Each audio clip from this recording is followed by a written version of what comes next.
Radio قطر ہے۔ اب آپ نثار احمد انصاری سے خبریں سنیے۔ پہلے اہم خبروں کا خلاصہ۔ صاحب سمو امیر نے وفاقی جمہوریہ صومالیہ کے صدر سے ٹیلی فون پر بات چیت کی۔ قطر اور سنگاپور کے وزرائے اعظم نے قطر سنگاپور ہائی لیول مشترکہ کمیٹی کی حمایت یا سپورٹ کا عزم ظاہر کیا ہے۔ دہشت گردی کے خلاف لڑائی کے لیے کی جانے والی قطری کوششوں کو سراہا۔ اور ترکی کا کہنا ہے کہ لیبیا نے جنگ بندی کے لیے مشروط مذاکرات پر آمادگی ظاہر کی ہے۔ اور اب پیش خدمت ہے آج کا دوسرا نشریہ۔ بسم اللہ الرحمن الرحیم۔ صاحب سمو امیر شیخ تمیم بن حمد آل ثانی نے آج وفاقی جمہوریہ صومالیہ کے صدر محمد عبداللہ فرماجو سے ٹیلی فون پر بات چیت کی، جس میں دو طرفہ تعلقات اور انہیں مختلف شعبوں میں فروغ دینے کے وسائل کا جائزہ لیا گیا، جبکہ مشترکہ مفاد کے دیگر معاملات بھی زیر بحث آئے۔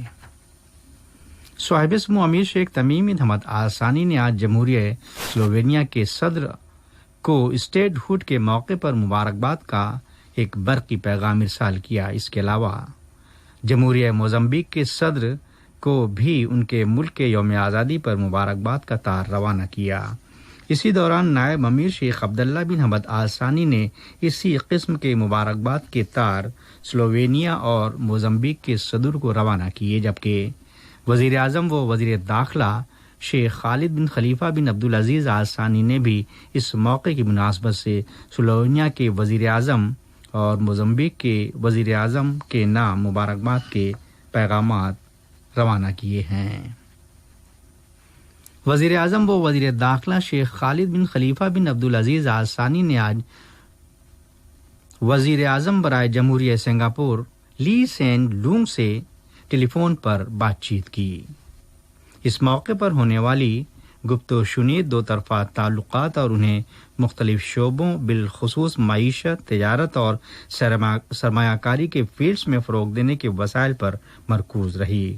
اس ضمن میں دونوں وزرائے اعظم نے قطر سنگاپور اعلیٰ درجے کی مشترکہ کمیٹی کی حمایت اور کوششوں کے لیے اپنی گہری دلچسپی کا عزم ظاہر کیا۔ علاوہ ازیں دوران بات چیت کورونا وائرس کووڈ-19 کے تازہ حالات اور اس تعلق سے تعاون کو مستحکم و مضبوط کرنے پر بھی بات چیت کی گئی۔ نائب وزیر اعظم و وزیر دفاع ڈاکٹر خالد بن محمد العطیہ سے مشرق وسطی اور افریقی ملکوں کے لیے روسی صدر کے خصوصی ایلچی اور روسی فیڈریشن کے نائب وزیر امور خارجہ میخائیل نے ملاقات کی، تاکہ دونوں دوست ملکوں کے باہمی تعلقات اور انہیں فروغ دینے کے وسائل کا جائزہ لیا جا سکے۔ امریکی وزارت خارجہ نے دہشت گردی کے خلاف لڑائی سے متعلق قطری کوششوں کو سراہا، جو قطری اپروچ کی سالمیت کی تصدیق کا بیان ثبوت اور ریاست کے تعلق سے دیے گئے الزامات کی تردید کرتی ہے۔ امریکی وزارت خارجہ کی طرف سے کل جاری کردہ ایک رپورٹ میں کہا گیا تھا کہ امریکہ اور قطر نے 2019 کے دوران دہشت گردی کے خلاف لڑائی کے لیے تعاون میں اضافے کے سلسلے کو جاری رکھا، جو سال 2017 مئی مہینے میں دونوں ملکوں کے درمیان ایک عرضداشت مفاہمت پر کی گئی دستخط کے بعد ہونے والی پیش رفت کی بنیاد پر مبنی ہے۔ اس کے علاوہ قطر امریکہ انسداد دہشت گردی ڈائیلاگ جو ماہ نومبر 2019 میں شروع کیے گئے تھے۔ امریکی وزارت خارجہ نے بین الاقوامی اتحاد میں قطری شراکت سمیت ان تمام گروپس کی اہمیت پر زور دیا جو ISIS کو شکست دینے کے لیے کام کر رہے ہیں۔ نیز دہشت گردی کے خلاف لڑائی میں قطری پوزیشن کی تعریف کی گئی ہے۔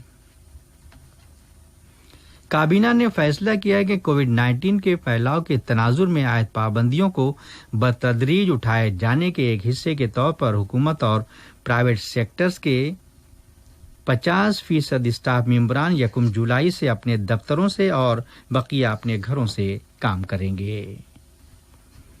وزارت صحت نے آج کووڈ-19 کے 1461 مریضوں کے صحتیاب ہونے کا اعلان کیا ہے، جس کے بعد ملک میں ریکوریز کی کل تعداد 74,544 ہو گئی ہے۔ وزارت کا مزید کہنا تھا کہ پچھلے 24 گھنٹوں کے دوران کورونا وائرس کے 1060 نئے کنفرم کیسز سامنے آئے ہیں جبکہ 2 مریضوں کے انتقال کی رپورٹ بھی دی گئی۔ علاوہ ازیں 11 مریضوں کو انتہائی نگہداشت یونٹ ICU میں داخل کیا گیا ہے، جہاں زیر علاج مریضوں کی کل تعداد 212 بتائی جاتی ہے۔ وزارت کا مزید کہنا ہے کہ ہلاک ہونے والوں کی عمریں بالترتیب 57 اور 60 سال رہیں۔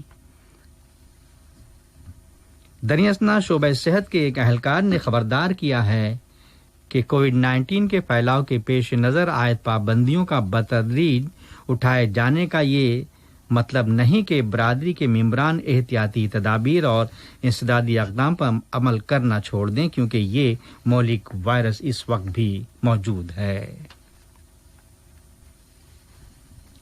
جان ہاپکنس یونیورسٹی کے حوالے سے بیان کیا گیا کہ خلیجی خطے میں کووڈ-19 کے متاثرین کی تعداد 4 لاکھ کے قریب پہنچ گئی ہے، جبکہ خطے کی ریاستوں نے لاک ڈاؤن میں نرمی کی شروعات کی ہے۔ ادھر دنیا بھر میں کنفرم کیسز کی تعداد 94 لاکھ سے زائد ہو گئی ہے، تاہم 47 لاکھ افراد صحت یاب اور اب تک 4,83,000 افراد لقمہ اجل بنے ہیں۔ یہ خبریں ریڈیو قطر سے نشر کی جا رہی ہیں۔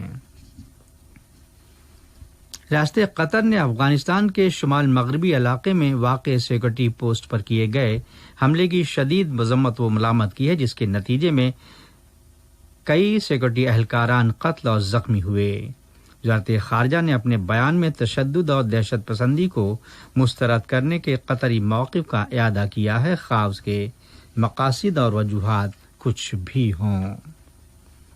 ترکی کا کہنا ہے کہ بین الاقوامی برادری کی جانب سے تسلیم شدہ لیبیا کی حکومت نے جنگ بندی پر مذاکرات کے لیے یہ شرط رکھی ہے کہ خلیفہ حفتار کے دستوں کا ساحلی شہر سرت اور جفرا خطے سے انخلا ناگزیر ہوگا۔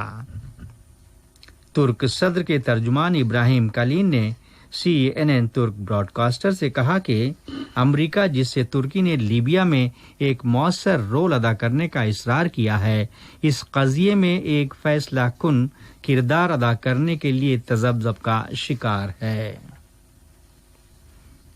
لیبیا میں اعلی درجے کی اسٹیٹ کونسل کے سربراہ خالد المشری کا کہنا ہے کہ ملک کے قبیلے کوئی سیاسی پارٹی نہیں، اور دوسرے یہ کہ لیبیائی کرائسس کے حل کے لیے افغان تجربہ کام نہیں کر سکتا۔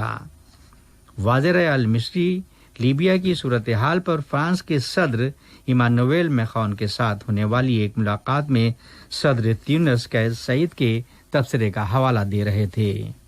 ان کا کہنا تھا کہ مزید انیشیٹیوز کی قطعی ضرورت نہیں، بلکہ ہم سب کے لیے ایک مؤثر سیاسی معاہدے کی اشد ضرورت ہے تاکہ لیبیا کی حکومت کو پورے ملک میں اپنی اتھارٹی کی توسیع کی اجازت ہو۔ UN اور یورپ اور عرب طاقتوں نے اسرائیل کو خبردار کیا ہے کہ فلسطینی اراضی کا الحاق امن کے لیے انتہائی نقصان دہ پہنچانے کا جواز ثابت ہوگا، لیکن امریکہ نے اپنی طرف سے ہری جھنڈی دکھانے کی پیشکش کی ہے، جبکہ امریکی وزیر خارجہ مائک پومپیو کا کہنا ہے کہ یہ اسرائیل پر منحصر کرتا ہے کہ وہ مقبوضہ غرب اردن میں اپنی بستیوں کو شامل کرنے کا فیصلہ کرے، جیسا کہ اسرائیلی وزیر اعظم مسٹر بنیامین نیتن یاہو نے بین الاقوامی برادری کی جانب سے مخالفت کے باوجود اس کا عزم کر رکھا ہے۔ لبنان کے صدر مسٹر عون نے آج سڑکوں پر ہونے والے مظاہروں اور روز بروز بگڑتی ہوئی اقتصادی صورتحال کے بیچ سیاسی پھوٹ کے ملک میں فرقہ وارانہ جھگڑے سے خبردار کیا ہے۔ حماس کے مسلح دھڑے کے ترجمان نے آج متنبہ کیا ہے کہ غرب اردن کے حصوں کو ضم کرنے کے اسرائیلی منصوبے کا اعلان جنگ کے ایک اعلانیے کے مترادف ہوگا۔ اور بھارت کی وزارت خارجہ سے آج کہا گیا ہے کہ چین نے دو طرفہ معاہدوں کی خلاف ورزی کا ارتکاب کرتے ہوئے متنازع ہمالیائی سرحد پر بڑی تعداد میں ہتھیار اور فوجی تعینات کیے ہیں۔ آج کا نشریہ ختم ہونے سے پہلے اہم خبروں کا خلاصہ ایک مرتبہ پھر سماعت فرما لیجیے۔ صاحب سمو امیر نے وفاقی جمہوریہ صومالیہ کے صدر سے ٹیلی فون پر بات چیت کی۔ قطر اور سنگاپور کے وزرائے اعظم نے قطر سنگاپور ہائی لیول مشترکہ کمیٹی کی حمایت کا عزم ظاہر کیا ہے۔ امریکہ نے دہشت گردی کے خلاف لڑائی کے لیے کی جانے والی قطری کوششوں کو سراہا، اور ترکی کا کہنا ہے کہ